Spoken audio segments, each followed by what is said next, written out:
অসমৰ জাতীয় উৎসৱ বিহু আৰু ইয়াৰ আমোদটো বাপতি সাহোন বিভিন্ন বিহাৰে বিহুটিক নামাঙ্কিত কৰা গৈছে আৰু এই বিহুৰ মৌলিকতা ৰক্ষা কৰি বিহু কৰ্মশালাখিনি হৈ থাকিলে আমি বেছি সুখী হ'ম যিহেতুকে বিহুৱে আমাক বহিৰাজ্যত পৰিচয় কৰায় আমি অসমীয়া বুলি ঠিক তেনেদৰে আমি আমাৰ গামোচাখনৰ আমাৰ জাতীয় সাজযোৰৰ যি সন্মান সেই সন্মানৰ সেই গৰিমা আমি ৰক্ষা কৰিব লাগিব আৰু এইটো কৰ্মশালাৰ যোগেদি সম্ভৱ যিহেতুকে উপযুক্ত প্ৰশিক্ষকৰ দ্বাৰা যদি এই কৰ্মশালা অনুষ্ঠিত নহয় তেতিয়াহ'লে বিহুও বিকৃত হোৱাৰ দৰে উদাহৰণ আমি পাওঁ বৰ্তমান সময়ত দেখা যায় কিছুমান ব্যৱসায়ীয়ে আমাৰ বিহুৰ গৰিমাক নষ্ট কৰিছে তাৰ লগে লগে আমাৰ অসমীয়াৰ যিটো জাতীয় মুনাফা আদায় কৰিবৰ কাৰণে তেখেতসকলে এটি ব্ৰেণ্ড হিচাপে ব্যৱহাৰ কৰিবলৈ চেষ্টা কৰিছে তেখেতসকলক আমি ধিক্কাৰ দিছোঁ সেইকাৰণে আমি বিচাৰোঁ যে অসমৰ গাঁৱে ভূঞে প্ৰতিটো পৰ্যায়ত বিহুৰ ওপৰত কৰ্মশালা হ'ব লাগে বিহুৰ প্ৰতিটো বস্তু খৰচী মাৰি আলোচনা হ'ব লাগে আমাৰ অসমৰ জাতীয় অস্তিত্বক আমি যাতে কোনো কাৰণতে অপভ্ৰংশ হ'বলৈ দিব নোৱাৰোঁ বিকৃত হ'ব দিব নোৱাৰোঁ তেনে ক্ষেত্ৰত সচেতন যিসকল ব্যক্তি আছে তেখেতসকল ওলাই আহিব লাগে ইয়াৰ বিপৰীতে মাত মাতিব লাগে আৰু যোগ্য প্ৰশিক্ষকৰ দ্বাৰা আমাৰ প্ৰশিক্ষাৰ্থীসকলক আগ্ৰহী বিহুৰ প্ৰতি আগ্ৰহীসকলক বিহু শিকাৰ প্ৰতি আগ্ৰহীসকলক আগবঢ়াই আনিব লাগে আৰু এই প্ৰয়াস ধৰি ৰাখিলে নিশ্চয় অসমীয়াৰ অস্তিত্ব জীয়াই থাকিব আৰু আমি অসমখনক ৰক্ষা কৰিবলৈ সক্ষম হ'ম এক সুন্দৰ অনুষ্ঠান আৰু অসমৰ যি জাতীয় অনুষ্ঠান আমাৰ অসমীয়াৰ বাপতি সাহোন ৰঙালী বিহুৰ আগমুহূৰ্তত এইদৰে বিভিন্ন জেগাত আচলতে কৰ্মশালা আয়োজন কৰিছে আমাৰ নতুন প্ৰজন্মক এক যি আমাৰ জাতীয় সত্তা এই জাতীয় সত্তালৈ আগবঢ়াই নিছে আৰু ইয়াত বেংবাৰী অঞ্চলতো বেংবাৰী যি সংঘ আছে আৰু তাৰ লগতে লক্ষ্মীকান্ত মহাবিদ্যালয়ৰ যৌথ উদ্যোগত ইয়াত আচলতে যি 6 দিনীয়া কাৰ্যসূচীৰে কৰ্মশালা আয়োজন কৰিছে তাক আমি ধন্যবাদ জ্ঞাপন কৰিছোঁ এক মহান কাম বুলিয়ে কৈছোঁ যিহেতু ইয়াত প্ৰায় শতাধিক যি যুৱক যুৱতী আহি ইয়াত অংশগ্ৰহণ কৰিছে আৰু কৰ্মশালা যি অন্তিম দিনত তেখেতসকলক মানপত্ৰ তেখেতসকলক ইয়াত প্ৰদান কৰা হৈছে আৰু মই ভাবিছোঁ যে এনেকুৱা এক ভিতৰুৱা অঞ্চলত এক সুন্দৰ পৰিৱেশত যি কৰ্মশালা কৰিছে আৰু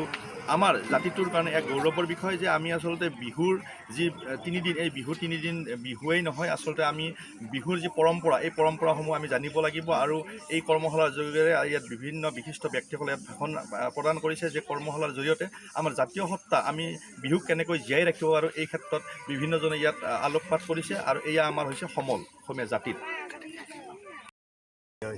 এই ক্ষেত্ৰত আপুনি কি আহ্বান জনাব বৰ্তমানৰ যুৱ প্ৰজন্ম এই ক্ষেত্ৰত আমি কোনো কাৰণতে মানি ল'ব নোৱাৰোঁ আৰু যিহেতু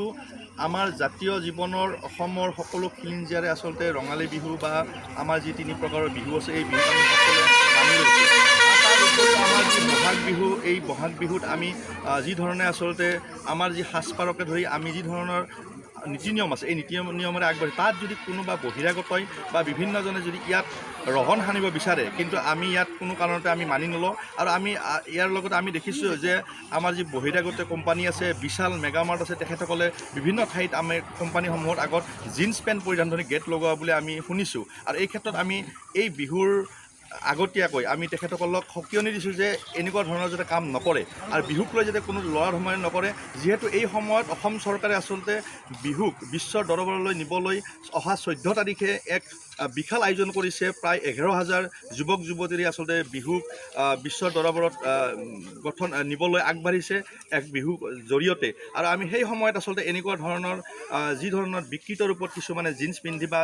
যিকোনো ধৰণৰ বিহুৰ এই কেইদিনত তেখেতসকলক আমি সকীয়াই দিছোঁ আৰু মই আহ্বান জনাইছোঁ সমগ্ৰ অসমবাসী ৰাইজক যাতে বিহুৰ যি প্ৰথম 31 যি চৈত বা 30 চৈত তাৰ পৰা আমি 7 দিন যি 7 বিহু এই 7 বিহুত আমি সকলোৱে জাতীয় পৰম্পৰা আচলতে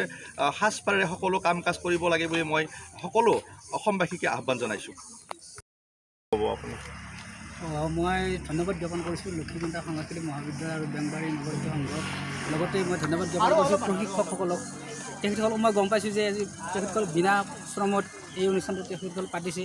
বহুত ধন্যবাদ জ্ঞাপন কৰিছোঁ কাৰণ তেওঁলোকে বিভিন্নজনক আগবঢ়াই নিব এইটো বহুত ধন্যবাদৰ জ্ঞাপন কৰিব লাগে তেখেতসকলক ধন্যবাদ মই জ্ঞাপনো কৰিলোঁ লগতে এই বিহুটো অসম চৰকাৰে যেনেকৈ দায়িত্ব লৈছে আমি অসমীয়া হিচাপে আমি সমগ্ৰ অসমীয়াই আমি চৰকাৰে যিখিনি কাম কৰিব গৈছে আমিও গাঁৱত যিখিনি পাৰোঁ বা চহৰত যিখিনি পাৰোঁ আমি কৰিবলৈ চেষ্টা কৰিছোঁ সেইকাৰণে এই অনুষ্ঠানটোক ধন্যবাদ জ্ঞাপন কৰি মই ক'বলৈ সামৰিছোঁ ধন্যবাদ আজি তুমি বঁটা লাভ কৰিছা প্ৰথম স্থান লাভ কৰিছা 6 দিনীয়া কৰ্মশালাত কেনেকুৱা অনুভৱ কেনেকুৱা লাগিছে তোমাক ভাল লাগিছে হয় ভৱিষ্যতলৈ বিহু নাচি কি হ'ব ইচ্ছা আছে তোমাৰ বিহু সম্ৰাজ্ঞী হ'ব ইচ্ছা আছে। হয়